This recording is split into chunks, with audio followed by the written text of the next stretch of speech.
दोस्तों, आज की कहानी है क्या विधवा को अपशगुन मानना उचित है।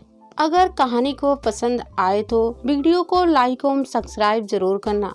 सामने से तेज रफ्तार से आती हुई जीप ने उस मोटरसाइकिल सवार को जोरदार टक्कर मार दी। टक्कर इतनी जबरदस्त थी कि उसकी आवाज ने हर किसी के रोंगटे खड़े कर दिए।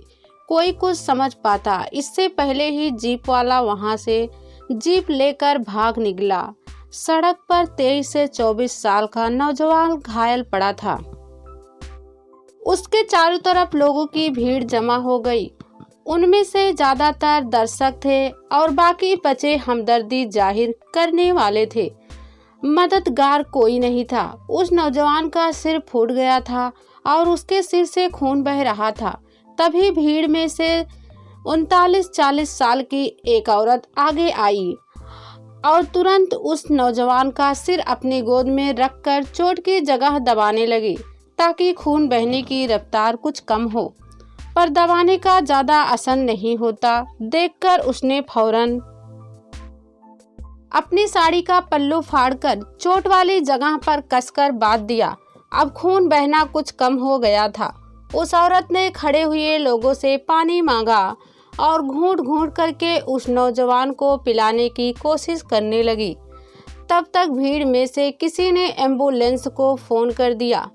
एम्बुलेंस आ चुकी थी। चूंकि उस घायल नौजवान के साथ जाने को कोई तैयार नहीं था, इसलिए उस औरत को ही एम्बुलेंस के साथ जाना पड़ा।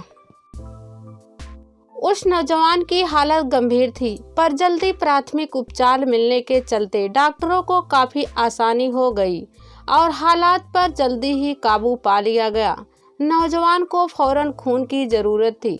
मदद करने वाली उस औरत का ब्लड ग्रुप मैच हो गया और औरत ने रक्तदान करके उस नौजवान की जान बचाने में मदद की।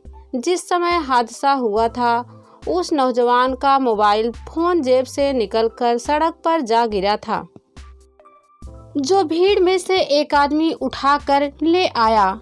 इसलिए उस नौजवान के परिवार के बारे में जानकारी उसके होश में आने पर ही मिलना मुमकिन हुई थी।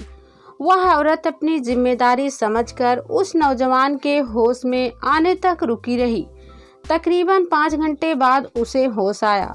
वह पास ही के शहर का रहने वाला था और यहाँ पर नौकरी करता था। उसके घर वालों को सूचित करने के बाद वह औरत अपने घर चली गई।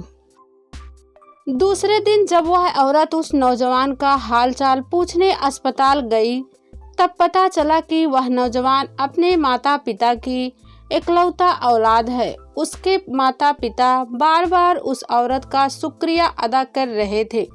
वे कह रहे थे कि आज इसका दूसरा जन्म हुआ है और आप ही इसकी माँ हैं।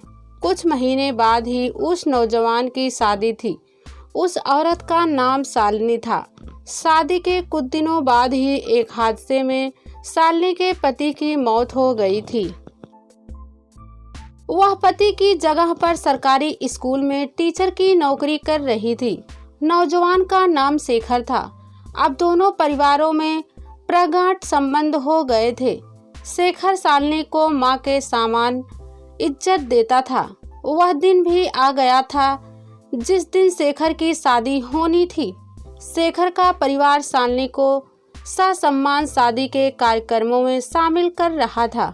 सभी लोग लड़की वालों के यहाँ पहुँच गए, जहाँ पर लड़की की गोदभराई की रस्म के साथ कार्यक्रमों की शुरुआत होनी थी। परंपरा के मुताबिक लड़की की गोद लड़की की मां भरते हुए अपने घर का हिस्सा बनाने के लिए कहती है।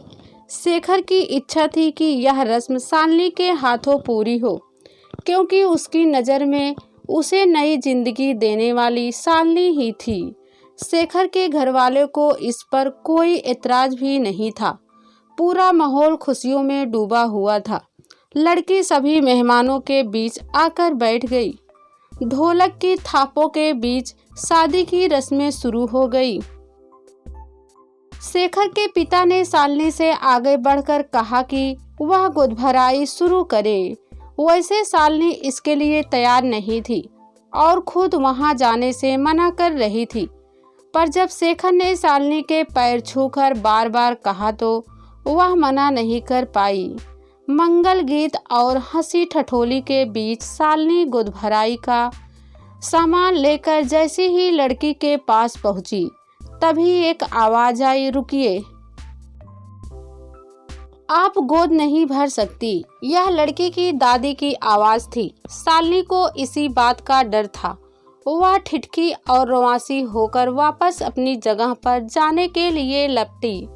तभी शेखर बीच में आ गया और बोला, दादी जी, शालिनी मम्मी जी सुरक्षणा की गोद क्यों नहीं भर सकती? क्योंकि ब्याह एक मांगलिक काम है और किसी भी मांगलिक काम की शुरुआत किसी ऐसी औरत से नहीं कराई जा सकती जिसके पास मंगल चिन्ह ना हो। दादी शेखर को समझाते हुए बोली, आप भी कैसी तकियानूसी बातें करती हैं दादी। आप यह कैसे कह सकती हैं कि मंगल चिन्ह पहनने वाली कोई औरत मंगल भावनाओं के साथ ही इस रीत को पूरा करेगी? पर बेटा, यह एक परंपरा है और परंपरा यह कहती है कि मंगल काम सुहागन औरतों के हाथों से करवाया जाए तो भविष्य में बुरा होने का डर कम रहता है। दादी कुछ बुझी हुई आवाज में बोली, क्योंकि वह खुद भी विधवा थी। क्या आप भी ऐसे ही मानती हैं? हाँ, यह तो परंपरा है और परंपराओं से अलग जाने का तो सवाल ही नहीं उठता। दादी बोली, इसके हिसाब से तो किसी लड़की को विधवा ही नहीं होना चाहिए, क्योंकि हर लड़की की शादी की शुरुआत सुहागन औरत के हाथों से होती है। शेखर ने सवाल किया। शेखर, बहस मत करो, कार्यक्रम चालू होने दो। शालिनी शेखर को रोकते हुए बोली, नहीं मम्मी जी, मैं यह नाइंसाफ नहीं होने दूंगा। अगर विधवा औरत इतनी ही अशुभ होती तो मुझे उस समय ही मर जाना चाहिए था, जब मैं एक्सीडेंट के बाद सड़क पर तड़फ रहा था और आपने अपने कपड़ों की परवाह किए बिना ही साड़ी का पल्लू फाड़कर मेरा खून रोकने के लिए पट्टी बनाई थी, या आपके रक्तदान से आपका खून मेरे शरीर में गया। भविष्य में होने वाली किसी अनहोनी को रोकने के लिए वर्तमान का अनादर करना तो ठीक नहीं होगा ना। फिर दादी की तरफ मुखातिब होकर वह बोला, कितने हैरानी की बात है कि जब तक कन्या कुमारी रहती है वह देवी रहती है, वही देवी शादी के बाद मंगलकारी हो जाती हैं, पर विधवा होते ही वह मंगलकारी देवी अचानक मनहूस कैसे हो जाती हैं। सबसे ज़्यादा हैरानी इस बात की है कि आप एक औरत होकर ऐसी बातें कर रही हैं। दादी की कुछ और भी दलीलें होने लगी थी। तभी दुल्हन बनी सुलक्षणा ने उन्हें रोकते हुए कहा, दादी जी, मैं शेखर की बातों से पूरी तरह सहमत हूँ और चाहती हूँ कि मेरी गुदभराई की रस्म शालिनी मम्मी जी के हाथों से ही हो। इसके बाद विवाह के सारे कार्यक्रम अच्छे से पूरे हो गए। आज शेखर व सुलक्षणा की शादी को 10 साल हो चुके हैं। वे दोनों आज भी सबसे पहले आशीर्वाद लेने के लिए शालिनी के पास जा रहे हैं, जबकि शालिनी एक विधवा महिला है और उसे वह लोग अपनी मम्मी मानने लगे हैं और कहते हैं विधवा और सुहागिन में कोई अंतर नहीं होता, क्योंकि यह तो भगवान की लेख है। एक दिन सबके ऊपर यह विपत आता है, चाहे वह दूसरे की बेटी हो या अपनी बेटी। किसी के ऊपर भेदभाव नहीं करना चाहिए। विधवा को अपशगुन नहीं मानना चाहिए।